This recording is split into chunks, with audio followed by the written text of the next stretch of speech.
ഖുർആൻ ക്ലാസ്സിൽ സൂറത്തുൽ അഹ്സാബിലെ 50, 51, 52 വിഖ്യാതമായ ഈ 3 വാക്യങ്ങളാണ് ഇനി നമുക്ക് പരിശോധിക്കാനുള്ളത്.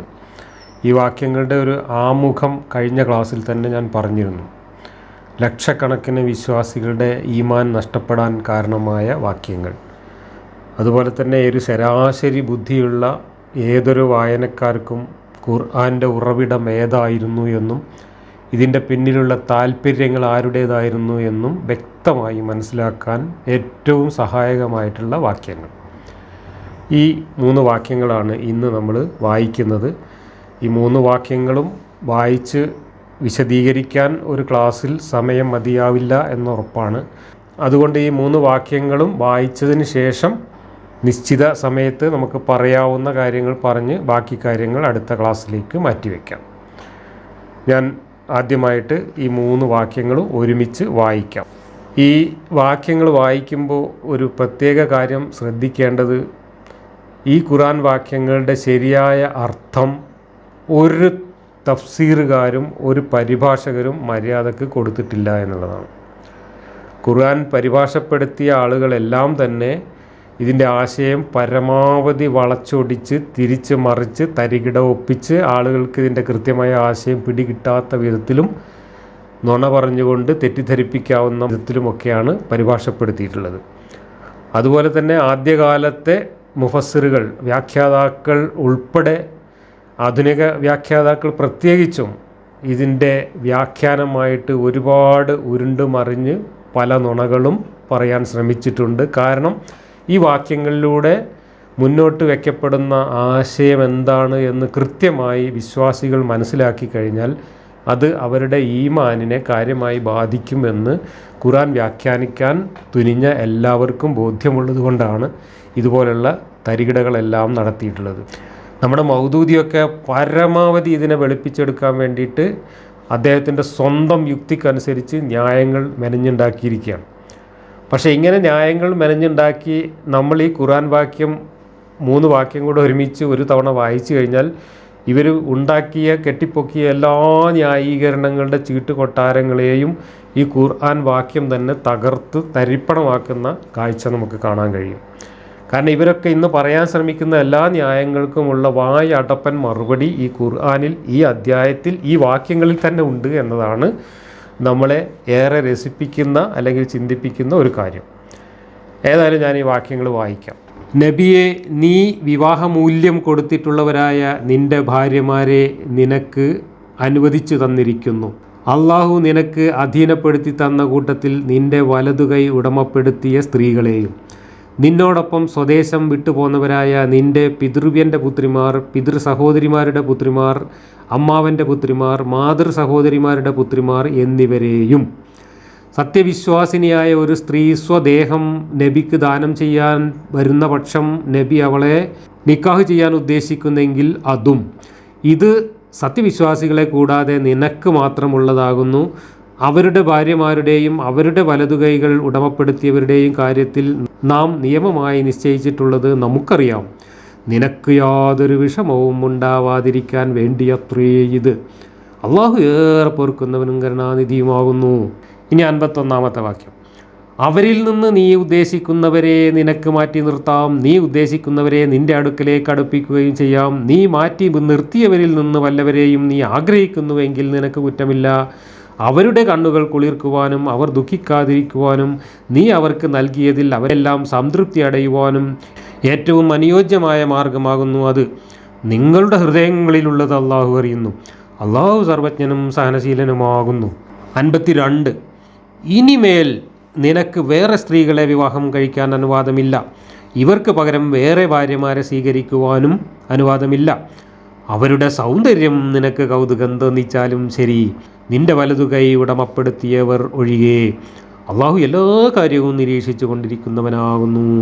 ഈ വാക്യങ്ങൾ അവതരിച്ച സന്ദർഭം എന്താണ്? ഇത് ഒരു യുദ്ധ സന്ദർഭത്തിൽ അവതരിപ്പിച്ച വാക്യങ്ങളാണ്. യുദ്ധസന്ദർഭം എന്ന് പറഞ്ഞാൽ സാധാരണ ഗോത്രങ്ങളെ കൊള്ളയടിക്കാനും ആക്രമിക്കാനും പോകുന്ന, വാളും കൊണ്ടുപോകുന്ന യുദ്ധമല്ല. മുഹമ്മദിൻ്റെ കുടുംബത്തിനകത്ത് നടന്നിരുന്ന വേറൊരു ആഭ്യന്തര യുദ്ധമുണ്ട്. മുഹമ്മദിൻ്റെ വീട്ടിൽ ഒരുപാട് സ്ത്രീകൾ മുഹമ്മദിൻ്റെ ഭാര്യമാരായിട്ടും വെപ്പാട്ടികളായിട്ടും തമ്പടിച്ചു കൂടിയിരുന്നു. എന്ന് മാത്രമല്ല, മുഹമ്മദ് വാളും കൊണ്ട് ഏതെങ്കിലും ഒരു യുദ്ധത്തിന് പോയി യുദ്ധം വിജയിച്ച് തിരിച്ചു വരുമ്പോഴൊക്കെ ഒരു പുതിയ മണവാട്ടിയെയും കൊണ്ടാണ് വരിക. അങ്ങനെ ഓരോ യുദ്ധങ്ങൾ കഴിയുമ്പോഴും മുഹമ്മദിൻ്റെ വീട്ടിലെ മണവാട്ടി വൃന്ദങ്ങളിൽ എണ്ണം കൂടി വന്നു. അങ്ങനെ എണ്ണം കൂടി വന്നപ്പോൾ സ്വാഭാവികമായിട്ടും ഈ ഭാര്യമാരും വെപ്പാട്ടികളും ഒക്കെ കൂടെ തമ്മിലടി അതിരൂക്ഷമായി. സഹിക്കാൻ പറ്റാവുന്നതിനപ്പുറത്തേക്ക് ഈ യുദ്ധം ഒരു ഭീകരാവസ്ഥ പ്രാപിക്കുകയും മുഹമ്മദിന് സ്വന്തം വീട്ടിൽ സമാധാന സ്വൈര ജീവിതം അസാധ്യമാവുകയും ചെയ്ത ഒരു യുദ്ധ സന്ദർഭത്തിൽ അള്ളാഹു ഇറങ്ങി വന്നിട്ട് ഈ ഭാര്യമാരെ ഒതുക്കാൻ വേണ്ടി അവതരിച്ചതാണ് ഈ വാക്യങ്ങളും ഇതേ അധ്യായത്തിൽ ഇതിനു മുമ്പ് നമ്മൾ വായിച്ച 28, 29 തുടങ്ങിയ വാക്യങ്ങളും. ആ വാക്യങ്ങളുടെ തുടർച്ചയായി അവിടെ തന്നെ വരേണ്ടിയിരുന്നതാണ് ഇത്. പക്ഷേ ഞാൻ നേരത്തെ പറഞ്ഞതുപോലെ ഷഫിൾ ചെയ്തപ്പോൾ ഇതിങ്ങോട്ട് മാറിപ്പോയതാണ്. ഈ 50-ാമത്തെയും 51-ാമത്തെയും 52-ാമത്തെയും വാക്യം അവതരിച്ച സന്ദർഭമായിട്ട് വാഹിദിയുടെ തഫ്സീറിൽ കൊടുത്തിട്ടുള്ള അത് ഞാൻ ആദ്യം ഒന്ന് വായിക്കാം. The commentators of the Quran said this verse was revealed when some of the wives of Prophet felt jealous of other co-wives, so much so that they harmed him and asked him for increase in their maintenance. The Messenger of Allah did not sleep with them in the same bed for a month until the verse of choice was revealed. Allah commanded him to ask them to choose between this worldly life and the afterlife. He was commanded to divorce those who choose this worldly life and keep whoever among them choose Allah and His Messenger as mothers of the believers who will never marry after him. He was also given permission to receive anyone of them he wanted to receive and defer anyone he wanted to defer. They had to be content whether or not he appointed something for them, and regardless of whether or not he prefers some over the others with regard to the apportioning of provision and the time spent with them. It was all up to him to do as he wished. All of them accepted these terms. However, the Messenger of Allah gave an equal part of maintenance to all his wives, even though Allah had granted him wide compass in his dealings with them. അപ്പോൾ മുഹമ്മദിൻ്റെ ഭാര്യമാർക്കിടയിൽ പരസ്പരം അസൂയ വളർന്നു വന്നു. എത്രത്തോളം എന്നാൽ മുഹമ്മദിന് അവർ തീരെ സ്വൈരം കൊടുക്കാത്തൊരവസ്ഥ ഉണ്ടാവുകയും മുഹമ്മദിനോട് അനാവശ്യമായിട്ട് പല ഡിമാൻഡുകളും മുന്നോട്ട് വയ്ക്കുകയും അവർക്ക് ചെലവിന് കൂടുതൽ ആവശ്യപ്പെടുകയും ഒക്കെ ചെയ്തുകൊണ്ട് വലിയ ശല്യമുണ്ടാക്കി. ആ സമയത്ത് ആണ് നിങ്ങൾക്ക് വേണമെങ്കിൽ മുഹമ്മദിനെ ഉപേക്ഷിച്ച് പോവാം, നിങ്ങൾക്ക് ഇഹലോകത്തെ സുഖവും സന്തോഷവുമാണ് വേണ്ടതെങ്കിൽ നിങ്ങളെല്ലാം ഞാൻ ഡൈവോഴ്സ് ചെയ്ത് ഒഴിവാക്കിത്തരാം എന്ന് പറയുന്ന ഈ അധ്യായത്തിൽ നമ്മൾ മുമ്പ് ചർച്ച ചെയ്ത 29-ാമത്തെ ആയത്തിറങ്ങിയത്. ആ ആയത്തിനെ തുടർന്ന് അവരെല്ലാവരും ഞങ്ങൾക്ക് ഭൗതിക സുഖം വേണ്ട, ഞങ്ങൾക്ക് നബീൻ്റെ ഭാര്യമാരായി തന്നെ നിന്നാൽ മതി എന്നുള്ള തീരുമാനമെടുക്കുകയും അങ്ങനെ തീരുമാനമെടുത്തപ്പോൾ പിന്നെ അവരുടെ എല്ലാ ഡിമാൻഡുകളെയും അടിച്ചൊതുക്കുന്നതിന് വേണ്ടി അവരിനി ഇത്തരത്തിലുള്ള ഒരു സംഭവവുമായിട്ട് മുഹമ്മദിൻ്റെ മുമ്പിൽ വരാതിരിക്കുന്നതിന് വേണ്ടി കൊടുത്ത അന്ത്യശാസനമാണ് ഈ വാക്യങ്ങളിലുള്ളത് എന്നാണ് ഇപ്പോൾ ഇവിടെ നമ്മൾ വായിച്ചത്. ചെലവിന് കൊടുക്കുന്ന കാര്യത്തിലും അവരുമായിട്ട് രാത്രി പങ്കിടുന്ന കാര്യത്തിലും മറ്റു കാര്യങ്ങളിലൊക്കെ തുല്യമായ അവകാശങ്ങൾ എല്ലാ ഭാര്യമാർക്കും കൊടുക്കണം എന്നൊന്നും യാതൊരു നിർബന്ധവുമില്ല. മുഹമ്മദിൻ്റെ ഇഷ്ടമനുസരിച്ച് അവരെ കൈകാര്യം ചെയ്താൽ മതി എന്ന അള്ളാഹുവിൻ്റെ ഉത്തരവാണ് ഈ ഇറങ്ങിയിരിക്കുന്നത്. അപ്പോൾ ആദ്യം നിങ്ങൾക്ക് വേണമെങ്കിൽ പോകാം, എൻ്റെ കൂടെ നിൽക്കണമെങ്കിൽ നിൽക്കാം എന്ന് പറഞ്ഞുകൊണ്ട് അവർക്ക് അന്ത്യശാസനം നൽകി അതിൽ കൂടെ നിൽക്കാമെന്ന് അവർ തീരുമാനിച്ചതിന് ശേഷം ഇനി അവരെങ്ങനെ പെരുമാറണം എന്നുള്ള അന്ത്യശാസനം നൽകുന്നതിന് വേണ്ടി അവതരിച്ചതാണ് ഈ വാക്യം എന്നൊക്കെയാണ് ഇതിൻ്റെ വ്യാഖ്യാനമായിട്ട് പറഞ്ഞിട്ടുള്ളത്. ഇനി മുഹമ്മദിൻ്റെ ഭാര്യമാർ എങ്ങനെയൊക്കെയാണ് അടികൂടിയിരുന്നത് എന്നത് സംബന്ധിച്ച ഒരുപാട് വിവരങ്ങൾ ചരിത്ര ഗ്രന്ഥങ്ങളിലും ഹദീസ് ഗ്രന്ഥങ്ങളിലും നമുക്ക് കാണാം. ഞാൻ ബുഖാരിയിൽ നിന്നുള്ള 1-2 ഹദീസുകൾ കൂടി ഇതിൻ്റെ ഭാഗമായിട്ട് വായിച്ച് കേൾപ്പിക്കാം. എങ്ങനെയാണ് മുഹമ്മദിൻ്റെ അടുക്കളയിലും കിടപ്പറയിലും യുദ്ധം നടന്നിരുന്നത് എന്ന് ആയിഷ തന്നെ വിശദീകരിക്കുന്ന ഒരു നീണ്ട ഹദീസാണ് ഞാൻ വായിക്കുന്നത്. CN അഹമ്മദ് മൗലവി 1121 നമ്പറായി കൊടുത്തിട്ടുള്ള ഹദീസിൻ്റെ പരിഭാഷ. ആയിഷ പറയുന്നു, തിരുമേനിയുടെ ഭാര്യമാർ 2 ഗ്രൂപ്പായിരുന്നു. ഞാൻ, ഹഫ്സ, സഫിയ, സൗദ എന്നിവർ ഒരു പക്ഷത്തും ഉമ്മു സലമയും തിരുമേനിയുടെ മറ്റെല്ലാ ഭാര്യമാരും മറുപക്ഷത്തുമായിരുന്നു. തിരുമേനിക്ക് എന്നോടുള്ള സ്നേഹത്തെക്കുറിച്ച് മുസ്ലിങ്ങൾക്ക് നല്ലപോലെ അറിവുണ്ടായിരുന്നു. അവരിൽ ആരുടെയെങ്കിലും അടുക്കൽ തിരുമേനിക്ക് നൽകാനുള്ള വല്ല പാരിതോഷികവും ഉണ്ടെങ്കിൽ തിരുമേനി എൻ്റെ വീട്ടിൽ താമസിക്കുന്ന ദിവസം വരുമ്പോഴേക്കും അതവർ കൊടുത്തയക്കാൻ താമസിപ്പിക്കും. തിരുമേനി എൻ്റെ വീട്ടിലായിരിക്കുമ്പോൾ പാരിതോഷികം നൽകാൻ ഉദ്ദേശിക്കുന്ന ആൾ അത് കൊടുത്തയക്കും. തിരുമേനിക്ക് വല്ലവരും വല്ല പാരിതോഷികവും നൽകാൻ ഉദ്ദേശിച്ചാൽ അവിടുന്ന് അപ്പോൾ ഏതു ഭാര്യയുടെ വീട്ടിലാണോ അങ്ങോട്ട് കൊടുത്തയക്കണം എന്ന് ജനങ്ങൾ ഉപദേശിക്കുവാൻ വേണ്ടി തിരുമേനിയെ ഉണർത്തണമെന്ന് ഉമ്മു സലമയുടെ പക്ഷക്കാർ ഉമ്മു സലമയോട് ആവശ്യപ്പെട്ടു. ഉമ്മു സലമയാകട്ടെ അവർ ഉപദേശിച്ചതുപോലെ തന്നെ തിരുമേനിയോട് പറഞ്ഞു. തിരുമേനി അവരോട് അതിന് മറുപടി ഒന്നും അരുളിയില്ല. ഉമ്മു സലമയെ തിരുമേനിയുടെ അടുക്കലേക്ക് അയച്ചവർ തിരുമേനി എന്താണ് പറഞ്ഞതെന്ന് അന്വേഷിച്ചു. എന്നോടൊന്നും പറഞ്ഞില്ലെന്ന് ഉമ്മു സലമ മറുപടി പറഞ്ഞു. തിരുമേനിയോട് അതിനെക്കുറിച്ച് സംസാരിക്കാനായി അവർ വീണ്ടും ഉമ്മു സലമയോട് ആവശ്യപ്പെട്ടു. അങ്ങനെ തിരുമേനി അവരുടെ ഊഴത്തിൽ വന്ന ദിവസം വീണ്ടും അതിനെക്കുറിച്ച് സംസാരിച്ചു. അപ്പോഴും തിരുമേനി മറുപടിയൊന്നും അരുളിയില്ല. അതിനെക്കുറിച്ച് മറ്റു ഭാര്യമാർ അന്വേഷിച്ചപ്പോൾ എന്നോടൊന്നും പറഞ്ഞില്ല എന്നാണ് ഉമ്മു സലമ മറുപടി പറഞ്ഞത്. നിങ്ങൾ തിരുമേനിയോട് സംസാരിച്ച് അതിന് മറുപടി പറയാൻ തിരുമേനിയെ നിർബന്ധിക്കണമെന്ന് കൂട്ടുകാരികൾ ഉമ്മു സലമയെ വീണ്ടും ഉപദേശിച്ചു. അവരുടെ ഊഴം വീണ്ടും വന്നപ്പോൾ തിരുമേനിയോട് അവർ സംസാരിച്ചു. അപ്പോൾ തിരുമേനി അരുളി, ആയിഷയുടെ കാര്യത്തിൽ നിങ്ങൾ എൻ്റെ മനസ്സ് വേദനിപ്പിക്കരുത്. ആയിഷ ഒഴിച്ച് മറ്റൊരു സ്ത്രീയുടെ കൂടെ ഇരിക്കുമ്പോഴും എനിക്ക് വഹി ലഭിക്കുകയുണ്ടായിട്ടില്ല. ഉമ്മു സലമ പറഞ്ഞു, ദൈവദൂതരെ അങ്ങയെ ശല്യപ്പെടുത്തുന്നതിൽ നിന്നും ഞാൻ അല്ലാഹുവിങ്കിലേക്ക് പശ്ചാത്തപിച്ച് മടങ്ങുന്നു. പിന്നെ ആ പക്ഷക്കാർ ഫാത്തിമയെ തിരുമേനിയുടെ അടുത്തേക്ക് പറഞ്ഞയച്ചു. അവർ ചെന്നിട്ട് തിരുമേനിയെ ഉണർത്തി, അങ്ങയുടെ പത്നിമാർ അള്ളാഹുവിൻ്റെ മുൻനിർത്തിക്കൊണ്ട് അബൂബക്കറിൻ്റെ മകളോട് നീതിപൂർവ്വം പെരുമാറണമെന്ന് അങ്ങയോട് അപേക്ഷിക്കുന്നു. തിരുമേനി അരുളി, എൻ്റെ പ്രിയപ്പെട്ട മകളെ ഞാൻ ഇഷ്ടപ്പെടുന്നത് നീ ഇഷ്ടപ്പെടുന്നില്ലേ? അതേ എന്ന് ഫാത്തിമ മറുപടി പറഞ്ഞു. എന്നിട്ട് ഫാത്തിമ തിരുമേനിയുടെ ആ പത്നിമാരുടെ അടുക്കലേക്ക് മടങ്ങിച്ചെന്ന് വിവരങ്ങളെല്ലാം അറിയിച്ചു. അപ്പോൾ നിങ്ങൾ ഇനിയും തിരുമേനിയുടെ അടുക്കലേക്ക് പോകണമെന്ന് ഫാത്തിമയെ അവർ ഉപദേശിച്ചു. പക്ഷേ അവർ കൂട്ടാക്കിയില്ല. അപ്പോൾ നബിയുടെ പത്നി സൈനബയെ പ്രതിനിധിയായി അവർ പറഞ്ഞയച്ചു. അവർ ചെന്നിട്ട് അങ്ങയുടെ പത്നിമാർ അള്ളാഹുവിനെ മുൻനിർത്തിക്കൊണ്ട് അബൂ കുഹാഫയുടെ മകളോടുള്ള പെരുമാറ്റത്തിൽ നീതി പാലിക്കണമെന്ന് അങ്ങയോട് അപേക്ഷിക്കുന്നു എന്ന് വളരെ ഉച്ചത്തിലും പരുഷസ്വരത്തിലും സംസാരിച്ചു. അവസാനം എന്നെ ആക്ഷേപിക്കുക കൂടി ചെയ്തു. ഞാൻ ഇരിക്കുകയായിരുന്നു. തിരുമേനി എൻ്റെ ഭാവം സൂക്ഷിച്ചു നോക്കിക്കൊണ്ടിരുന്നു. ഞാൻ വല്ല മറുപടിയും പറഞ്ഞേക്കുമോ എന്ന്. അവസാനം സൈനബയ്ക്ക് മറുപടി നൽകിക്കൊണ്ട് ഞാൻ സൈനബയുടെ വായടച്ചു. അപ്പോൾ എൻ്റെ നേരെ നോക്കിയിട്ട് അത് അബൂബക്കറിൻ്റെ മകളാണ് എന്ന് തിരുമേനി അരുളി. അപ്പോൾ ആയിഷയെ ചൊല്ലി ആയിഷയോടൊപ്പം നിൽക്കുന്ന കുറച്ച് പേരും അല്ലാത്തവരും തമ്മിൽ അടിയുണ്ടായിരുന്നു. അതുകൂടാതെ പുതിയ മണവാട്ടികൾ വരുന്നതിനനുസരിച്ച് ഈ രണ്ട് ഗ്രൂപ്പിലും പെട്ട പെണ്ണുങ്ങൾ ഒരുമിച്ച് നിന്നുകൊണ്ട് ആ പുതിയതായി വരുന്ന പെണ്ണിനെ എതിർക്കുകയും അതിൽ അസൂയ പ്രകടിപ്പിക്കുകയും അതിൻ്റെയൊക്കെ പേരിൽ നിരന്തരം തമ്മിലടിക്കുകയും ചെയ്തിരുന്നു. ആ തമ്മിലടി എത്രത്തോളം രൂക്ഷമായിരുന്നു എന്നറിയണമെങ്കിൽ ഞാൻ അടുത്ത മറ്റൊരു ഹദീസ് വായിക്കാം. 1093 നമ്പറിൽ CN അഹമ്മദ് വലവി കൊടുത്തിട്ടുള്ള ഹദീസാണ്. അനസ് പറയുന്നു, തിരുമേനി തൻ്റെ ഒരു ഭാര്യയോടൊപ്പം, അതായത് ആയിഷയോടൊപ്പം താമസിക്കുമ്പോൾ സത്യവിശ്വാസികളുടെ മാതാക്കളിൽ ഒരാൾ, തിരുമേനിയുടെ മറ്റൊരു ഭാര്യ സൈനബ, ഒരു പിഞ്ഞാണത്തിൽ അല്പം ആഹാരം ഒരു ഭൃത്യൻ്റെ പക്കൽ കൊടുത്തയച്ചു. ഈ സൈനബ എന്ന് പറയുന്നത് പുതുതായി വന്ന മണവാട്ടിയാണ് കേട്ടോ. ആ സമയത്താണ് ആയിഷ ഈ പണി ചെയ്യുന്നത്. പിഞ്ഞാണത്തിൽ അല്പം ആഹാരം ഒരു ഭൃത്യൻ്റെ പക്കൽ കൊടുത്തയച്ചു. അത് കൊണ്ടു ചെന്ന് കൊടുത്തപ്പോൾ ആയിഷ കൈകൊണ്ട് ആ പാത്രത്തിന് ഒരു തട്ട് കൊടുത്തു. പാത്രം വീണ് ഉടഞ്ഞു.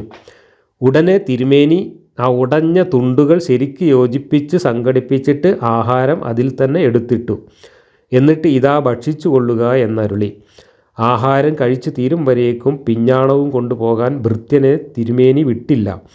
ആഹാരത്തിൽ നിന്ന് വിരമിച്ചു കഴിഞ്ഞപ്പോൾ നല്ലൊരു പിഞ്ഞാണം പകരം കൊടുത്തിട്ട് ഭൃത്യനെ പറഞ്ഞയച്ചു. ഉടച്ചത് തിരുമേനി അവിടെ വെക്കുകയും ചെയ്തു. അപ്പോൾ ആയിഷയുടെ കൂടെ ഇരിക്കുന്ന സമയത്ത് സൈനബ ഒരു പാത്രത്തിൽ എന്തോ തിന്നാൻ വേണ്ടിയിട്ട് കൊടുത്തയച്ചു. അത് കൊണ്ടുവരുമ്പോൾ ആയിഷ ആ പാത്രം തന്നെ തട്ടി എറിഞ്ഞു കളഞ്ഞു. പാത്രം ഉടച്ചു കളഞ്ഞു എന്നും നബി വളരെ ക്ഷമയോടുകൂടി ആ പൊട്ടിയ കഷ്ണങ്ങളൊക്കെ യോജിപ്പിച്ചിട്ട് ആ ഭക്ഷണം എടുത്തിട്ട് കഴിക്കാൻ കൊടുത്തു എന്നാണ് ഇതിൽ പറയുന്നത്. ആർക്ക് കൊടുത്തു എന്ന് പറയുന്നില്ല. നബിക്ക് കഴിക്കാനാണ് കൊണ്ടുവന്നത്. നബി കഴിച്ചു എന്നാണോ ഉദ്ദേശിക്കുന്നത്? അതോ ഇനി ആയിഷക്ക് കൊടുത്ത് ആയിഷ കഴിച്ചു എന്നാണോ? അതല്ല ഭൃത്യൻ കഴിച്ചു എന്താണോ അർത്ഥം അറിയില്ല. എന്തായാലും ഇങ്ങനെ പിഞ്ഞാണം ഉടക്കുന്നത് വരെ ഒക്കെ ഈ ചക്കുളത്തിപ്പോര് ഭീകരാവസ്ഥ പ്രാപിച്ചിരുന്നു എന്നാണ് ഇതിൽ നിന്നൊക്കെ മനസ്സിലാവുന്നത്. ആയിഷയുടെ ചരിത്രം എഴുതിയ ചില ഗ്രന്ഥങ്ങളിൽ ഇതൊന്നുമല്ല. നമ്മൾ വായിച്ചാൽ ഒരുപാട് ഞെട്ടിപ്പോകും. അത്രമാത്രം വലിയ കുഴപ്പങ്ങൾ ഈ വീട്ടിൽ നടന്നിട്ടുണ്ട്. അത് കാരണം മുഹമ്മദ് ഭാര്യമാരോട് മുഴുവൻ പിണങ്ങി മാസങ്ങളോളം മാറി നിൽക്കുകയും എന്നിട്ട് പിന്നെ ഇതുപോലെ അള്ളാഹു ഇറങ്ങി വന്നിട്ട് അതിഭീകരമായിട്ടുള്ള തിട്ടൂരങ്ങൾ ഇറക്കി അവരെ ഒതുക്കുകയും ചെയ്തതായിട്ടും ഉമർ വന്നിട്ട് ഉമറിൻ്റെ മകൾ, അതായത് മുഹമ്മദിൻ്റെ ഭാര്യയായ ഹഫ്സയെ മുഖത്തടിച്ചതായിട്ടും ഒക്കെ നമ്മൾ കഴിഞ്ഞ ക്ലാസ്സിൽ തന്നെ വായിച്ചു. മാത്രമല്ല, നിങ്ങളൊക്കെ കാര്യം തീർത്ത് മൊഴി ചൊല്ലി ഒഴിവാക്കും, അള്ളാഹു നിങ്ങൾക്ക് വേറെ പെണ്ണ് കെട്ടിച്ചു കൊടുക്കും എന്നുള്ള ആയത്ത് ഇറങ്ങാൻ തന്നെ കാരണം മുഹമ്മദ് സങ്കടപ്പെട്ടിരിക്കുന്ന സമയത്ത് ഉമ്മർ വന്നിട്ട് പറഞ്ഞതാണ്. അള്ളാഹുവിൻ്റെ ആയത്തായിട്ട് എന്നാൽ പിന്നെ അവരെയൊക്കെ അങ്ങ് ഒഴിവാക്കിയിട്ട് വേറെ കെട്ടിച്ചു തരാൻ എനിക്ക് ഞാൻ എന്നൊക്കെ അള്ളാഹു പറയുന്നതായിട്ട് ആയത്തിറങ്ങിയത് ഉമ്മറിൻ്റെ വാക്കുകൾ അള്ളാഹു കേട്ടിട്ട് അത് കൊള്ളാൻ തോന്നിയിട്ട് അള്ളാഹു ഇറക്കിയ ആയത്താണെന്നാണ് പറയുന്നത്. ഇങ്ങനെയുള്ള ഒരുപാട് കോമഡികൾ ഇതുമായി ബന്ധപ്പെട്ട് ചരിത്രത്തിലും ഹദീസിലും നമുക്ക് കാണാം. ചുരുക്കി പറഞ്ഞാൽ മുഹമ്മദിൻ്റെ വീട്ടിലെ ഭാര്യമാർ തമ്മിലുണ്ടായിരുന്ന അസൂയയും അവർ തമ്മിലുണ്ടായിരുന്ന ചക്കുളത്തിപ്പോരുമാണ് അള്ളാഹുവിനെ പിടിച്ചിട്ട് ഇതുപോലെ ഒരു കാര്യസ്ഥനാക്കി, വീട്ടിൽ ഭാര്യമാരെ നിയന്ത്രിക്കുന്ന ഒരു കുട്ടിക്കാര്യസ്ഥനാക്കി പ്രപഞ്ച സൃഷ്ടാവായ അള്ളാഹുവിനെ അധപ്പതിപ്പിക്കാൻ കാരണമായത് എന്നാണ് ഈ ചരിത്രത്തിൽ നിന്നൊക്കെ നമ്മൾ വായിക്കുന്നത്. ഇനി ഈ 3 ആയത്തുകളും ഇറങ്ങിയ സമയത്ത് ഭാര്യമാരെ ഒതുക്കാൻ വേണ്ടിയിട്ട് അള്ളാഹു ഇടപെട്ട ഈ സമയത്ത് അള്ളാഹുവിനെക്കുറിച്ചും അള്ളാഹുവിൻ്റെ ആയത്തിറക്കലിനെക്കുറിച്ചും ആയിഷ തന്നെ പ്രതികരിച്ചത് എങ്ങനെയെന്ന് ബുഖാരി എഴുതി വെച്ച ഒരു ഹദീസുണ്ട്. ആ ഹദീസ് ഇബ്നു കസീറും വാഹിദിയും ഒക്കെ ഇതിൻ്റെ തഫ്സീറിൽ ഉദ്ധരിച്ചിട്ടുമുണ്ട്. The prophet has the choice of either accepting or rejecting women who offer themselves to him. Imam Ahmad recorded that Aisha used to feel jealous of the women who offered themselves to the Prophet. She said, "Would a woman not feel shy to offer herself without any dowry?" Then Allah revealed the ayah. She said, "I think that your Lord is hastening to confirm your desire." We have already stated that Bukhari also recorded this. This indicates that what is meant by the word. ഈ ആയത്തുകൾ ഇറങ്ങിയ ഒരു സന്ദർഭമാണ് ഇവിടെ പറയുന്നത്. ഭാര്യമാരും വെപ്പാട്ടികളും cousin സഹോദരിമാരും കൂടാതെ ഒരുപാട് പെണ്ണുങ്ങൾ സ്വന്തം ശരീരം മുഹമ്മദിന് ദാനം ചെയ്യാൻ തയ്യാറായി വന്നിരുന്നു. അങ്ങനെ വന്നിരുന്ന പെണ്ണുങ്ങളുടെ പേരും വിവരങ്ങളും ഒക്കെ ഈ തഫ്സീറുകളിലും ഹദീസുകളിലുണ്ട്. അതിനൊന്നും വിശദാംശങ്ങളിലേക്ക് നമ്മൾ പോകുന്നില്ല. അങ്ങനെ പോയി കഴിഞ്ഞാൽ ഈ ഒരു ആയത്ത് ഒരു 10 ക്ലാസ്സിൽ തീരൂല, അത്രയും കാര്യങ്ങളുണ്ട്. അങ്ങനെ ശരീരം ദാനം ചെയ്യാൻ വേണ്ടി വന്നിരുന്ന പെണ്ണുങ്ങളോട് ഭയങ്കരമായ അസഹിഷ്ണുത കാണിച്ചുകൊണ്ട് ആയിഷ പറഞ്ഞു, ഒരു പെണ്ണ് സ്വന്തം ശരീരം ദാനം ചെയ്യാൻ നടക്കുക, എന്തൊരു നാണമില്ലാത്ത വർഗം എന്നൊക്കെ പറഞ്ഞു എന്നും, അങ്ങനെ പറഞ്ഞപ്പോഴാണ് അള്ളാഹുവിൻ്റെ ഈ ആയത്ത് ഇറങ്ങിയത് എന്നും, ആ ആയത്തിൽ ഏതൊരു സത്യവിശ്വാസിനിയായ പെണ്ണ് മുഹമ്മദിന് ദാനം ചെയ്യാൻ വേണ്ടി വന്നാൽ അവളെ നിക്കാഹ് ചെയ്യാൻ മുഹമ്മദ് ഉദ്ദേശിക്കുന്നുവെങ്കിൽ അപ്പോൾ തന്നെ നിക്കാഹ് ചെയ്യാം എന്ന് ഈ ആയത്തിറങ്ങിയപ്പോൾ ആയിഷ പറഞ്ഞു, ഇങ്ങളെ റബ്ബിന്, താങ്കളുടെ റബ്ബിന് താങ്കളുടെ ആഗ്രഹങ്ങൾ സാധിച്ചു തരാൻ വല്ലാത്ത ധൃതി തന്നെയാണല്ലോ എന്ന് ആയിഷ പറഞ്ഞു എന്നാണ് ഈ ഹദീസിലുള്ളത്. താങ്കളുടെ റബ്ബിന് താങ്കളുടെ ആഗ്രഹങ്ങൾ സാധിച്ചു തരുന്നതിന് വലിയ ബദ്ധപ്പാടും ധൃതിയുമാണല്ലോ എന്ന് ആയിഷ പറഞ്ഞു എന്നാണ്. ഇതിൽ നിന്ന് മനസ്സിലാവുന്നത് ആരുടെ ഡിസയേഴ്സാണ്, ആരുടെ താല്പര്യങ്ങൾക്കനുസരിച്ചാണ് ആയത്തുകൾ വന്നിരുന്നത് എന്നും, ഈ ആയത്തുകൾ ഇറക്കിയിരുന്ന അള്ളാഹു ആരാണ് എന്നതിനെ സംബന്ധിച്ച് ആയിഷയ്ക്ക് നല്ല ബോധ്യമുണ്ടായിരുന്നു എന്നും ഒക്കെ നമുക്ക് വരികളിൽ നിന്ന് തന്നെ വായിക്കാം. വരികൾക്കിടയിലേക്കൊന്നും പോകേണ്ട, വരികളിൽ നിന്ന് തന്നെ വായിക്കാം. ആയിഷ നന്നായിട്ട് ട്രോളിയതാണ് ഈ ഹദീസിൽ നമ്മൾ കാണുന്നത്. അപ്പം മുഹമ്മദിൻ്റെ അള്ളാഹു എന്ന് പറയുന്നത് എന്താണ് സാധനം എന്ന് മുഹമ്മദിൻ്റെ ഭാര്യമാർക്കൊക്കെ നല്ല പിടിപാടുണ്ടായിരുന്നു. മുഹമ്മദിൻ്റെ കൂടെ ഉണ്ടായിരുന്ന പലർക്കും അത്യാവശ്യം അതൊക്കെ ബോധ്യമുണ്ടായിരുന്നു എന്ന് തന്നെയാണ് ഈ ചരിത്രമൊക്കെ വായിക്കുമ്പോൾ നമുക്ക് മനസ്സിലാവുന്നത്. ഇന്നത്തെ വിശ്വാസികളെ പോലെ അത്ര വിഡ്ഢികളായിരുന്നില്ല ആയിഷയോ അല്ലെങ്കിൽ ആയിഷയോടൊപ്പം ഉണ്ടായിരുന്ന മുഹമ്മദിൻ്റെ സഹാബികളോ. അവർക്ക് കാര്യം പിടികിട്ടിയിരുന്നു, ആരാണ് ഈ അള്ളാഹു എന്നും എന്താണത് സാധനം എന്നും ഈ ആയത്തുകളൊക്കെ വരുന്നത് എവിടെ നിന്നാണെന്നും ഇതിൻ്റെ യഥാർത്ഥ ഉറവിടം എവിടെ നിന്നാണെന്നും അവർക്കൊക്കെ അത്യാവശ്യം മനസ്സിലായിരുന്നു, ആയിഷയ്ക്കും മനസ്സിലായിരുന്നു. അത് ആയിഷ ഇടയ്ക്കിടയ്ക്ക് ട്രോളുന്നതായിട്ട് നമുക്ക് ഹദീസിൽ കാണാം. ജിബ്രീൽ വന്ന് ഓരോരോ ആയത്തിറക്കി പോകുമ്പോൾ ഈ ജിബ്രീൽ ഞങ്ങൾക്കല്ലേ കാണാൻ പറ്റുള്ളൂ എന്നൊക്കെ പറഞ്ഞിട്ട് ആയിഷ ട്രോളുന്നത് വേറെയും ഹദീസുകളിൽ നമുക്ക് കാണാം. ഇനി നമുക്ക് ഈ ആയത്തിൽ പറഞ്ഞ കാര്യങ്ങൾ എന്താണ് എന്നും അതിന് ആധുനിക വ്യാഖ്യാതാക്കൾ, മൗദൂദി ഉൾപ്പെടെയുള്ള ആധുനിക വ്യാഖ്യാതാക്കൾ പറയാൻ ശ്രമിക്കുന്ന ന്യായങ്ങൾ എന്താണെന്നും ആ ന്യായങ്ങൾക്ക് യഥാർത്ഥത്തിൽ ഈ ഖുർആൻ തന്നെ നൽകുന്ന വായടപ്പൻ മറുപടികൾ എന്താണ് എന്നും പരിശോധിക്കാം. ഞാൻ 50-ാമത്തെ വാക്യം മാത്രം ഒന്ന് വായിച്ചിട്ട് അതിലെ ആശയം എന്താണ് എന്ന് പറയാനാണ് ഈ ക്ലാസ്സിൽ ഉദ്ദേശിക്കുന്നത്. തുടർന്ന് ബാക്കി വരുന്ന കാര്യങ്ങൾ അടുത്ത ക്ലാസ്സിലേക്ക് മാറ്റിവെക്കേണ്ടി വരും. കാരണം ഒരുപാട് കാര്യങ്ങൾ ഇതുമായി ബന്ധപ്പെട്ട് പറയേണ്ടതുണ്ട്. യാ അയ്യുഹൻ നബിയു ഇന്നാ അഹ്ലൽനാ ലക അസ്വാജകല്ലത്തി ആതൈത ഉജൂറഹുന്ന. നബിയെ, നീ ഉജൂർ കൊടുത്തിട്ടുള്ള, അതായത് അജർ എന്ന് പറഞ്ഞാൽ കൂലി എന്നാണ്, പ്രതിഫലം കൊടുത്തിട്ടുള്ള നിൻ്റെ അസ്വാജുകൾ, നിൻ്റെ പെണ്ണുങ്ങൾ, അതായത് ഭാര്യമാർ എന്നാണ് ഉദ്ദേശിക്കുന്നത്, കല്യാണം കഴിച്ച ഭാര്യമാർ എന്നാണ് ഉദ്ദേശിക്കുന്നത്, അവരെ നിനക്ക് ഹലാലാക്കി തന്നിരിക്കുന്നു. യാ അയ്യുഹൻ നബിയു, അല്ലയോ നബിയെ, ഇന്നാ അഹ്ലൽനാ ലക, നിനക്ക് ഞാൻ ഹലാലാക്കി തന്നിരിക്കുന്നു, അനുവദനീയമാക്കി തന്നിരിക്കുന്നു എന്ന് പറഞ്ഞുകൊണ്ട് മുഹമ്മദിന് അനുവദിക്കപ്പെട്ട സ്ത്രീകളുടെ ലിസ്റ്റാണ് ഈ പറയുന്നത്.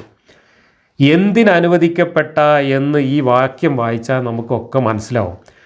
പക്ഷെ അത് നമുക്ക് മനസ്സിലാവാതിരിക്കാൻ വേണ്ടിയിട്ട് ബ്രാക്കറ്റ് ഇട്ടിട്ട് നുണ പറഞ്ഞിരിക്കുകയാണ് ഖുർആൻ്റെ പരിഭാഷകരും വ്യാഖ്യാതാക്കളുമെല്ലാം. ഇവിടെ എന്തിനാണ് അനുവദിക്കപ്പെട്ടിരിക്കുന്നത് എന്ന ആദ്യത്തെ വാചകത്തിൽ നിന്ന് തന്നെ വ്യക്തമാവും, ആദ്യത്തെ വരിയിൽ നിന്ന് തന്നെ വ്യക്തമാണ്. നിനക്ക് ഹലാലാക്കി തന്നിരിക്കുന്നു നീ മഹർ കൊടുത്തിട്ടുള്ള, നീ കൂലി കൊടുത്തിട്ടുള്ള നിൻ്റെ ഭാര്യമാരെ എന്ന്. അപ്പോൾ കൂലി കൊടുത്ത് ആൾറെഡി കല്യാണം കഴിച്ചിട്ടുള്ള ഭാര്യമാരെ നിനക്ക് ഹലാലാക്കി തന്നിരിക്കുന്നു എന്ന് പറഞ്ഞാൽ എന്തിനുള്ള ഹലാലാക്കലാണത്? ഇവിടെ വിവാഹം കഴിക്കാൻ എന്ന് ബ്രാക്കറ്റിൽ കൊടുത്തിട്ടാണ് വ്യാഖ്യാതാക്കൾ തെറ്റിദ്ധരിപ്പിക്കുന്നത്. മഹർ കൊടുത്ത് ആൾറെഡി കല്യാണം കഴിച്ച് ഭാര്യയായിട്ട് കൂടെ പാർപ്പിക്കുന്ന ആൾക്കാരെ പിന്നെയും മുഹമ്മദ് എന്തിനാണ് വിവാഹം കഴിക്കുന്നത്? വിവാഹം കഴിക്കാനുള്ള അനുവാദമല്ല ഈ ആയത്തിൽ കൊടുക്കുന്നത്. വിവാഹം കഴിച്ച ഭാര്യമാരുമായിട്ട് മുഹമ്മദിന് എന്തിനാണോ അനുവാദം ഉള്ളത് ആ കാര്യത്തിനാണ് അനുവാദം കൊടുക്കുന്നത്. അത് അടുത്ത വാക്യത്തിൽ ഒന്നുകൂടെ വ്യക്തമാവും. എന്താ പറയുന്നത്? അള്ളാഹു നിനക്ക് അധീനപ്പെടുത്തി തന്ന കൂട്ടത്തിൽ നിൻ്റെ വലതുകൈ ഉടമപ്പെടുത്തിയ സ്ത്രീകളെയും. ഇവിടെ യുദ്ധത്തിൽ അടിമപ്പെടുത്തി തന്ന, അധീനപ്പെടുത്തി തന്ന എന്നൊക്കെയാണ് ബ്രാക്കറ്റ് ഇട്ട് അർത്ഥം കൊടുത്തിട്ടുള്ളത്. പക്ഷേ മുഹമ്മദ് യുദ്ധത്തിൽ അധീനപ്പെടുത്തിയ, യുദ്ധത്തിൽ പിടിച്ചെടുക്കപ്പെട്ട അടിമ സ്ത്രീകളെ മാത്രമല്ല മുഹമ്മദ് വെപ്പാട്ടികളായിട്ട് ഉപയോഗിച്ചിട്ടുള്ളത് എന്ന് ചരിത്രം പറയുന്ന എല്ലാവർക്കും അറിയാം. മാരിയത്തുൽ ഖിബ്തിയ എന്ന് പറയുന്ന അടിമ സ്ത്രീയെ മുഹമ്മദിന് യുദ്ധത്തിൽ കിട്ടിയതല്ല. മുഹമ്മദ് ഈജിപ്തിലെ രാജാവിന് ഭീഷണി കത്ത് കൊടുത്തയച്ചപ്പോൾ ആ കത്തിന് മറുപടിയായിട്ട് ഈജിപ്തിലെ രാജാവ് മുഹമ്മദിന് കൊടുത്തയച്ച സമ്മാനമാണ് മാരിയത്തുൽ ഖിബ്തിയ എന്ന പൂച്ചക്കണ്ണിയായ ഈജിപ്ഷ്യൻ വനിത. ആ പെണ്ണിനെ വെപ്പാട്ടിയായി കൂടെ കൂട്ടി ആ പെണ്ണ് വന്നതിന് ശേഷമാണ് ഈ ആഭ്യന്തര യുദ്ധം മൂർച്ഛിച്ചത് മുഹമ്മദിൻ്റെ കുടുംബത്തിൽ. അതൊക്കെ ചരിത്രത്തിൽ നമ്മൾ വായിക്കുന്നതാണ്. അപ്പോൾ ഇവിടെ 2 ബ്രാക്കറ്റിലെ കള്ളത്തരങ്ങൾ പൊളിഞ്ഞു. ഒന്ന്, വിവാഹം ചെയ്യാനാണ് ഹലാലാക്കി തന്നത് എന്ന് പറയുന്നത് കള്ളത്തരമാണ്, നമ്മളെ തെറ്റിദ്ധരിപ്പിക്കുകയാണ്. 2, യുദ്ധത്തിൽ പിടിച്ച പെണ്ണുങ്ങളെ മാത്രമേ മുഹമ്മദിന് വെപ്പാട്ടിയാക്കാൻ പാടുള്ളൂ എന്ന് ബ്രാക്കറ്റിൽ കൊടുത്തതും കള്ളത്തരമാണ്. അല്ലാത്ത പെണ്ണുങ്ങളെയും എല്ലാ അടിമ സ്ത്രീകളെയും മുഹമ്മദിന് ഹലാലാക്കി കൊടുത്തിട്ടുണ്ട്. മുഹമ്മദിൻ്റെ വലതുകൈക്ക് ഉടമപ്പെട്ട എല്ലാ അടിമ സ്ത്രീകളെയും. അത് സമ്മാനമായി കിട്ടിയതായാലും ശരി, പാരമ്പര്യമായി വന്നു ചേർന്നതായാലും ശരി, ചന്തയിൽ പോയി വാങ്ങുന്നതായാലും ശരി, യുദ്ധത്തിൽ തടവുകാരായി പിടിച്ച് ഓരിവെച്ച് കൊണ്ടുവന്നതായാലും ശരി, അങ്ങനെയുള്ള പെണ്ണുങ്ങളെയൊക്കെ മുഹമ്മദിന് ഹലാലാക്കി കൊടുത്തിരിക്കുന്നു. ആദ്യം പറഞ്ഞത് വിവാഹത്തിനുള്ള ഹലാലാക്കലാണെങ്കിൽ ഈ രണ്ടാമത് പറഞ്ഞതും വിവാഹത്തിനുള്ള ഹലാലാക്കലാവണമല്ലോ. പക്ഷേ ഭാര്യമാരെ വിവാഹം ചെയ്യേണ്ട ആവശ്യമില്ല. പിന്നെ അടിമ സ്ത്രീകളെ ഒരിക്കലും വിവാഹം ചെയ്യാൻ പാടില്ല. അടിമ സ്ത്രീകളെ വിവാഹം ചെയ്യുന്നത് ഹറാമാണ് ഇസ്ലാമിൽ, മുഹമ്മദ് നബിക്കും ഹറാമാണ്. അടിമ സ്ത്രീകളെ വിവാഹം ചെയ്യാതെ വെപ്പാട്ടികളായി ഉപയോഗിക്കാനാണ് അനുവാദം കൊടുത്തിട്ടുള്ളത്. അപ്പോൾ എന്തിനുള്ള അനുവാദമാണ് ഈ ആയത്തിൽ പറയുന്നത്? ലൈംഗിക ബന്ധത്തിലേർപ്പെടാൻ മുഹമ്മദിന് അനുവാദമുള്ള സ്ത്രീകളുടെ ലിസ്റ്റാണ് ഈ പറയുന്നത്. ഇത് മറച്ചു വെക്കാൻ വേണ്ടി വിവാഹത്തിനാണ്, യുദ്ധത്തിൽ പിടിച്ചെടുത്തതാണ് എന്നൊക്കെ ബ്രാക്കറ്റിലിട്ടിട്ട് നമ്മളെ പരമാവധി തെറ്റിദ്ധരിപ്പിക്കുകയാണ് ഖുർആൻ്റെ പരിഭാഷകരും വ്യാഖ്യാതാക്കളും ചെയ്തിട്ടുള്ളത്. എന്നാൽ ഇത് കൃത്യമായിട്ട് ഇത് ലൈംഗിക ബന്ധത്തിനുള്ള അനുവാദമുള്ള സ്ത്രീകളുടെ ലിസ്റ്റാണ് എന്ന് ഈ ഭാഷയിൽ തന്നെ വളരെ ക്ലിയറായിട്ട് വ്യക്തമായി മനസ്സിലാവും. അത് മനസ്സിലായി കഴിഞ്ഞാൽ ഈ ഖുർആൻ വാക്യത്തിൽ ഒരു ആശയപരമായ അവ്യക്തതയോ വൈരുദ്ധ്യമോ ഇല്ല. മറിച്ച് ഇവർ തെറ്റിദ്ധരിപ്പിക്കാൻ ശ്രമിക്കുന്നത് പോലെ ഇത് വിവാഹത്തിനുള്ള അനുവാദമാണ് എന്ന് വരികയാണെങ്കിൽ ഈ വാചകം മൊത്തം അബദ്ധങ്ങളുടെ ഒരു കൂമ്പാരമായി മാറുകയും ഈ വാചകം തന്നെ തീർത്തും അപ്രസക്തമായി മാറുകയും ചെയ്യും. ഇങ്ങനെ ഒരു വാചകം ഇറക്കേണ്ട കാര്യം തന്നെ ഇല്ലാതെ വരും വിവാഹത്തിനാണെങ്കിൽ. കാരണം വിവാഹം ചെയ്ത ഭാര്യമാരെ നിനക്ക് ഹലാലാക്കി തന്നിരിക്കുന്നു എന്ന് പറയേണ്ട കാര്യമല്ല. ഭാര്യമാരെ സ്വാഭാവികമായിട്ടും എല്ലാവർക്കും ഹലാലാണ്, മുഹമ്മദിനും ഹലാലാണ്. അങ്ങനെ ഭാര്യമാരെ എനിക്ക് ഹലാലാക്കി തന്നിട്ടുണ്ടെന്ന് പറഞ്ഞാൽ മതി. ഇവിടെ അതല്ല പറയുന്നത്. ഭാര്യമാരെ ഹലാലാക്കി തന്നിരിക്കുന്നു എന്ന് പറഞ്ഞതിന് ശേഷം ഒരു നീണ്ട ലിസ്റ്റ് പറയുകയാണ് ഹലാലാക്കി തന്നവരുടെ. ആ ലിസ്റ്റിലെ രണ്ടാമത് പറഞ്ഞത് വലങ്കൈകൾക്കുടമപ്പെട്ട അടിമ പെണ്ണുങ്ങളെ നിനക്ക് ഹലാലാക്കി തന്നിരിക്കുന്നു എന്നാണ്. അപ്പോൾ അത് രണ്ടും വിവാഹത്തിനല്ല. ആ രണ്ട് പെണ്ണുങ്ങളുടെ കാര്യത്തിലും വിവാഹത്തിന് എന്ന് പറയുന്നത് ശുദ്ധ അസംബന്ധമാണ്, തീർത്തും തെറ്റാണ്, അപ്രസക്തമാണ്. കാരണം ഭാര്യമാരെ വീണ്ടും വിവാഹം ചെയ്യേണ്ടതില്ല, അടിമ സ്ത്രീകളെ ഒരിക്കലും വിവാഹം ചെയ്യേണ്ടതില്ല. വിവാഹം ചെയ്യാതെ തന്നെ എന്തിനാണ് ഹലാലാക്കിയിട്ടുള്ളത്? ലൈംഗിക ബന്ധത്തിലേർപ്പെടാനുള്ള ഹലാലാക്കലാണ്. ഇനി തുടർന്ന് പറയുന്നത് നോക്കുക. നിന്നോടൊപ്പം സ്വദേശം വിട്ടുപോന്നവരായ നിൻ്റെ പിതൃവ്യൻ്റെ പുത്രിമാർ, മാതൃ സഹോദരിമാരുടെ പുത്രിമാർ, അമ്മാവൻ്റെ പുത്രിമാർ, മാതൃ സഹോദരിമാരുടെ പുത്രിമാർ എന്നിവരെയും. എന്നിട്ട് ബ്രാക്കറ്റിൽ വിവാഹം ചെയ്യാൻ അനുവദിച്ചിരിക്കുന്നു എന്നാണ് ഈ തഫ്സീറിൽ എഴുതി വെച്ചിട്ടുള്ളത്. ഇതുപോലെ നുണയാണ് എല്ലാവരും ബ്രാക്കറ്റിട്ട് എഴുതിയിരിക്കുന്നത്. അപ്പോൾ ഇവിടെ വിവാഹത്തിൻ്റെ കാര്യമേ അല്ല പറയുന്നത്, ലൈംഗിക ബന്ധത്തിൽ ഏർപ്പെടാൻ മുഹമ്മദിന് അനുവാദമുള്ള പെണ്ണുങ്ങളുടെ ലിസ്റ്റാണ് പറയുന്നത്. അതിൽ ഭാര്യമാർ പറഞ്ഞു, അടിമ സ്ത്രീകൾ പറഞ്ഞു. മൂന്നാമത് പറയുന്നത് മുഹമ്മദിൻ്റെ കൂടെ മക്കയിൽ നിന്നോ മദീനയിലേക്ക് പോന്നിട്ടുള്ള, മുഹമ്മദിൻ്റെ കൂടെ മദീനയിൽ എത്തിച്ചേർന്നിട്ടുള്ള മുഹമ്മദിൻ്റെ കസിൻ സഹോദരിമാർ മുഴുവൻ മുഹമ്മദിന് ഹലാലാണ് എന്നാണ് ഇവിടെ പറയുന്നത്. മുഹമ്മദിന് മൊത്തം 30ഓളം കസിൻ സഹോദരിമാരുണ്ടായിരുന്നു. അതിൽ എത്ര പേരാണ് ഹിജ്റ മക്കയിൽ നിന്ന് മദീനയിലേക്ക് പോന്നിട്ടുള്ളത് എന്നത് വ്യക്തമല്ല. എന്തായാലും കുറേ പേര് മദീനയിലേക്ക് പോന്നിട്ടുണ്ട്. ഇവിടെ നമ്മൾ മനസ്സിലാക്കേണ്ടത് മുഹമ്മദ് ഈ ആയത്തുകളൊക്കെ ഇറക്കിയത് ഈ ഇത്തരം ബന്ധങ്ങൾ മുഹമ്മദിന് നേരത്തെ തന്നെ പ്രാവർത്തികമാക്കിയപ്പോൾ ഭാര്യമാർ അതിൻ്റെ പേരിൽ പ്രശ്നമുണ്ടാക്കിയത് കാരണമാണ്. അതിപ്പോൾ നമ്മൾ വായിച്ചു കഴിഞ്ഞു. ചില സ്ത്രീകൾ വന്നിട്ട് മുഹമ്മദിന് ശരീരം ദാനം ചെയ്യാൻ വന്നു, അപ്പോൾ എനിക്ക് അസൂയ മൂത്തു, എനിക്ക് സഹിക്കാൻ പറ്റിയില്ല, ഞാൻ അങ്ങനെ പറഞ്ഞു ഇങ്ങനെ പറഞ്ഞു എന്ന് ആയിഷ പറയുന്നുണ്ട്. അപ്പോൾ ഈ ആയത്തിറങ്ങി എന്നും ആയിഷ പറയുന്നുണ്ട്. അപ്പോൾ മുഹമ്മദിന് ഈ ലിസ്റ്റിൽ പറഞ്ഞ പെണ്ണുങ്ങളുമായിട്ടൊക്കെ ഈ ആയത്തിറങ്ങുന്നതിന് മുമ്പ് തന്നെ ബന്ധമുണ്ടായിരുന്നു. ആ ബന്ധത്തിൽ മുഹമ്മദിൻ്റെ ഭാര്യമാർ അസഹിഷ്ണുത പ്രകടിപ്പിച്ചുകൊണ്ട് പ്രശ്നമുണ്ടാക്കിയപ്പോൾ ആ ഭാര്യമാരെ ഒതുക്കാൻ വേണ്ടി അള്ളാഹുവിൻ്റെ പേരിൽ തന്നെ മുഹമ്മദ് ഒരു സ്പെഷ്യൽ ഓർഡർ ഇറക്കിയതാണ്. ഇതിനൊക്കെയുള്ള അനുവാദം എനിക്ക് പ്രത്യേകമായിട്ട് അള്ളാഹു തന്നിട്ടുണ്ട് എന്ന് ഭാര്യമാരെ പറഞ്ഞ് ധരിപ്പിക്കാൻ വേണ്ടി, അല്ലെങ്കിൽ ഭാര്യമാരെ പറഞ്ഞ് ഒതുക്കാൻ വേണ്ടി ഈ അള്ളാഹു എന്ന ഫേക്ക് ഐഡിയയെ സമർത്ഥമായിട്ട് ദുരുപയോഗം ചെയ്യുന്ന കാഴ്ചയാണ് നമ്മളിവിടെ കാണുന്നത്. അപ്പോൾ മുഹമ്മദിന് ആരുമായിട്ടൊക്കെ ബന്ധമുണ്ടായിരുന്നു? ഭാര്യമാരും അടിമ സ്ത്രീകളും, അതുകൂടാതെ കസിൻ സഹോദരിമാരുമായിട്ട് മുഹമ്മദിന് ബന്ധമുണ്ടായിരുന്നു. ഈ ആയത്തിറങ്ങുന്നതിന് മുമ്പ് തന്നെ മുഹമ്മദ് കസിൻ സഹോദരിയുമായി ബന്ധപ്പെട്ടിരുന്നു. ഇവിടെ മുഹമ്മദ് ബന്ധപ്പെട്ടിരുന്ന കസിൻ സഹോദരിമാരാരായിരുന്നു എന്ന് ഇതിനു മുമ്പ് നമ്മൾ സെയ്ദ് കല്യാണത്തിൻ്റെ വിഷയത്തിൽ വിശദമായിട്ട് പറഞ്ഞിട്ടുണ്ട്. ഇപ്പോൾ പിടികിട്ടിയില്ലേ എന്തിനാണ് സൈനബയെ സെയ്ദിൻ്റെ പെരടിയിൽ ആയത്തിറക്കി വെച്ച് കെട്ടിയത് അള്ളാഹുവും മുഹമ്മദും കൂടെയെന്ന്? ഒരിക്കലും യോജിച്ചു പോവില്ല എന്ന് ഉറപ്പുള്ള ഒരു ബന്ധം ഈ സെയ്ദിൻ്റെ പെരടിയിൽ വെച്ച് കെട്ടിക്കൊണ്ട് അള്ളാഹുവും അള്ളാഹുവിൻ്റെ നബിയും ഒരു തീരുമാനമെടുത്താൽ ഒരാൾക്കും അവരുടെ കാര്യത്തിൽ മറിച്ചൊരു തീരുമാനം പാടില്ല എന്ന് ഒരു പെണ്ണിൻ്റെ സ്വകാര്യതയിൽ ഇടിച്ചു കയറിക്കൊണ്ട് അള്ളാഹു ആയത്തിറക്കിയിട്ടാണ് സെയ്ദിൻ്റെ തലയിൽ ഈ സൈനബയെ വെച്ച് കെട്ടുന്നത്. ആ വെച്ച് കെട്ടി കല്യാണമാണ് ഒരു കൊല്ലം തികയുന്നതിന് മുമ്പ് പിരിഞ്ഞു പോകേണ്ടി വന്നത്. അപ്പോൾ എന്തിനു വേണ്ടിയായിരുന്നു മുഹമ്മദ് അള്ളാഹുവിൻ്റെ പേര് പറഞ്ഞുകൊണ്ട് സൈനബയെ സെയ്ദിൻ്റെ പെരടിയിൽ വെച്ച് കെട്ടിയത് എന്ന് ഈ ഖുർആൻ വാക്യം നമ്മളോട് വ്യക്തമായിട്ട് പറയുന്നുണ്ട്. കസിൻ സഹോദരിയായിരുന്നു സൈനബ്. അപ്പോൾ ആ സൈനബുമായിട്ടും വേറെയും ഉണ്ടായിരുന്നു, പലരുടെയും പേരുകൾ പലരും പറയുന്നുണ്ട്. അതിൽ ചിലത് കല്യാണം കഴിച്ചു എന്ന് പറയുന്നുണ്ട്. കല്യാണം കഴിക്കേണ്ട ആവശ്യമില്ല എന്നാണ് ഈ ആയത്തിൽ പറയുന്നത്. കസിൻ സഹോദരിമാരെ, അടിമ സ്ത്രീകളെ, ഭാര്യമാരെ ഹലാലാക്കി തന്നിരിക്കുന്നു എന്ന് പറഞ്ഞാൽ അവിടെ കല്യാണം കഴിക്കാനുള്ള ഹലാലാക്കൽ അവിടെ വരുന്നില്ല. അവിടെ ലൈംഗിക ബന്ധത്തിൽ ഏർപ്പെടാനുള്ള പ്രത്യേക അനുവാദമായിട്ടാണ് വരുന്നത് ഈ ലിസ്റ്റ്. ഇനി ഇതിൻ്റെ തെളിവ് അടുത്ത വാക്യത്തിൽ വേറെയും വരുന്നുണ്ട്. ഇത് മുഹമ്മദിന് ലൈംഗിക ബന്ധത്തിൽ ഏർപ്പെടാൻ വേണ്ടിയുള്ള അനുവാദം മാത്രമാണ് ഈ ആയത്തിൽ ഉദ്ദേശിക്കുന്നത് എന്നതിൻ്റെ തെളിവ് ഇതിൻ്റെ അടുത്ത വാക്യങ്ങളിൽ വളരെ ക്ലിയറായിട്ട് ഇനിയും വരുന്നുണ്ട്. അങ്ങനെ കസിൻ സഹോദരിമാർ ആ ലിസ്റ്റിൽ വന്നു കഴിഞ്ഞു. പിന്നെ പറയുന്ന അടുത്ത 4ാമത് പറയുന്ന ലിസ്റ്റ് നോക്കുക. സത്യവിശ്വാസിനിയായ ഒരു സ്ത്രീ സ്വന്തം ദേഹം നബിക്ക് ദാനം ചെയ്യാൻ വരുന്ന പക്ഷം നബി അവളെ നിക്കാഹ് ചെയ്യാൻ ഉദ്ദേശിക്കുന്നെങ്കിൽ അതും ഹലാലാണ്. അപ്പോൾ അവിടെ നബി നിക്കാഹ് ചെയ്യാൻ ഉദ്ദേശിക്കുന്നുവെങ്കിൽ എന്ന് പറഞ്ഞാൽ ആ നിക്കാഹിൻ്റെ അർത്ഥം എന്താണ് എന്ന് ഈ വാചകം മൊത്തം വായിച്ചാൽ മനസ്സിലാവും. അതും കല്യാണം കഴിക്കാനല്ല. ഇനി കല്യാണം കഴിക്കാനാണെങ്കിൽ തന്നെ കല്യാണം കഴിക്കാൻ ഉദ്ദേശിച്ചാൽ നിനക്ക് ഹലാലാക്കി തന്നിരിക്കുന്നു എന്ന് പറഞ്ഞത് കല്യാണം കഴിക്കാൻ ഉദ്ദേശിച്ചാൽ കല്യാണം കഴിക്കുന്നതിന് മുമ്പ് തന്നെ നിനക്ക് അവളുമായിട്ട് ബന്ധപ്പെടാം എന്നാണ് അർത്ഥം വരിക. എന്നാൽ ഇവിടെ കല്യാണം കഴിക്കാനുള്ള അനുവാദമല്ല ഈ പറയുന്നത്.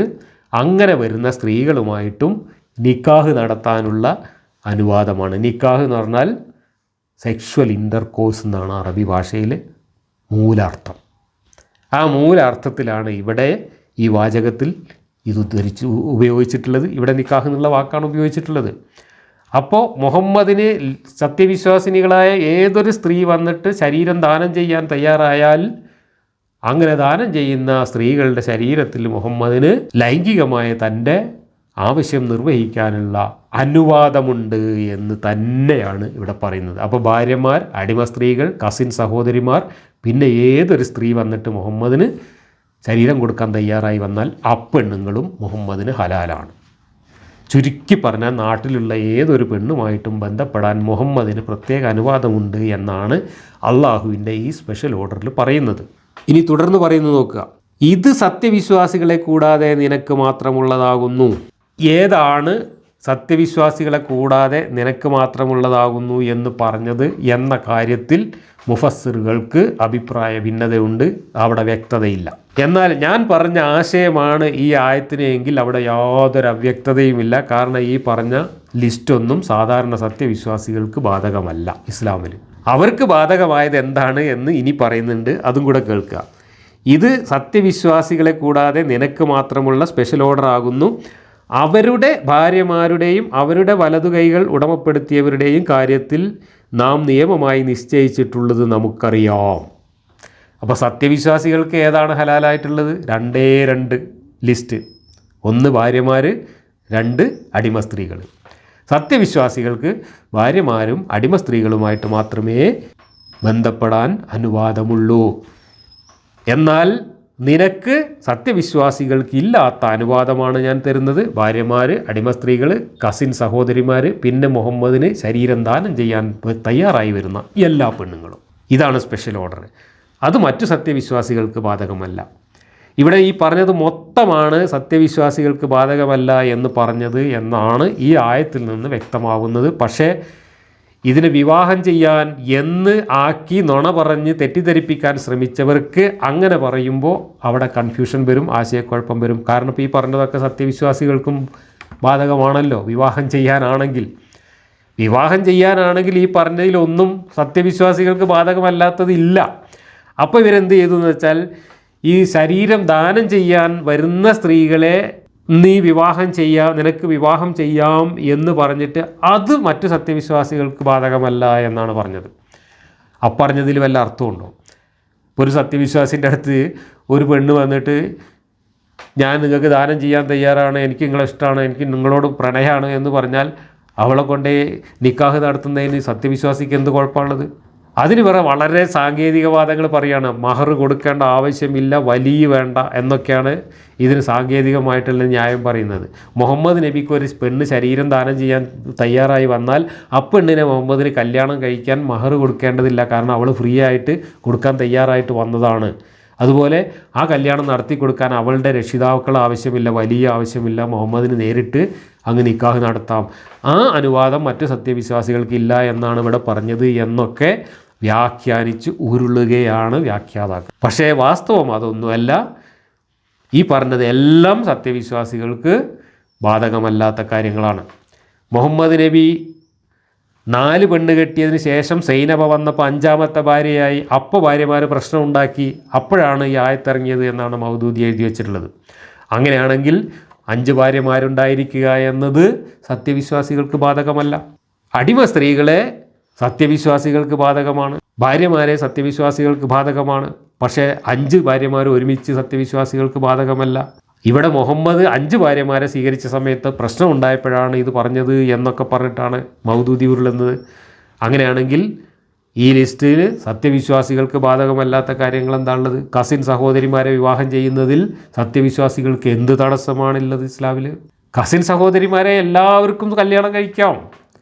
കസിൻ സഹോദരിമാരെ കല്യാണം കഴിക്കുക എന്നത് ഇസ്ലാം ഹറാമാക്കിയ കാര്യമല്ല. അപ്പോൾ പിന്നെ സത്യവിശ്വാസികൾക്ക് ഇത് ബാധകമല്ല എന്ന് പറയുന്നതിൽ എന്താ അർത്ഥമുള്ളത്? അത് സത്യവിശ്വാസികൾക്കും ബാധകമായ കാര്യമല്ലേ? അതുകൊണ്ടാണ് ഈ ശരീരം ദാനം ചെയ്യാൻ വരുന്ന പെണ്ണുങ്ങൾക്ക് മഹർ കൊടുക്കണ്ട എന്ന ഒരൊറ്റ കാര്യം പറഞ്ഞിട്ട് അതാണ് ഇവിടെ ഉദ്ദേശിച്ചത് എന്ന് തെറ്റിദ്ധരിപ്പിക്കാൻ ശ്രമിക്കുന്നത്. ഇത് മൊത്തം കല്യാണം കഴിക്കാനുള്ള അനുവാദമാണ് എന്ന തെറ്റിദ്ധാരണ സൃഷ്ടിക്കാൻ വേണ്ടിയിട്ടാണ്.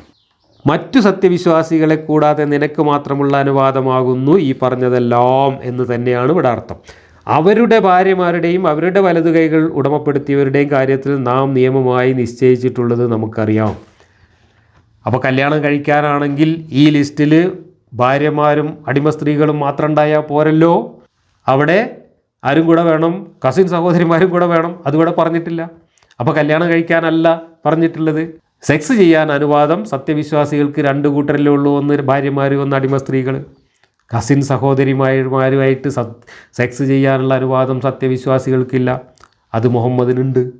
അതുകൊണ്ടാണ് അത് രണ്ടും മാത്രം പറഞ്ഞത്. സത്യവിശ്വാസികൾക്ക് അനുവദനീയമായ കാര്യത്തിൽ 2 മാത്രം വന്നത്. ആ ലിസ്റ്റിൽ അടിമകളും ഭാര്യമാരും മാത്രം വന്നത്, കസിൻ സഹോദരിമാർ വരാതിരുന്നത് എന്തുകൊണ്ടാണ്? ലൈംഗിക ബന്ധത്തിനുള്ള ഹലാലാക്കലാണിത്, അല്ലാതെ കല്യാണം കഴിക്കാനുള്ള ഹലാലാക്കലല്ല.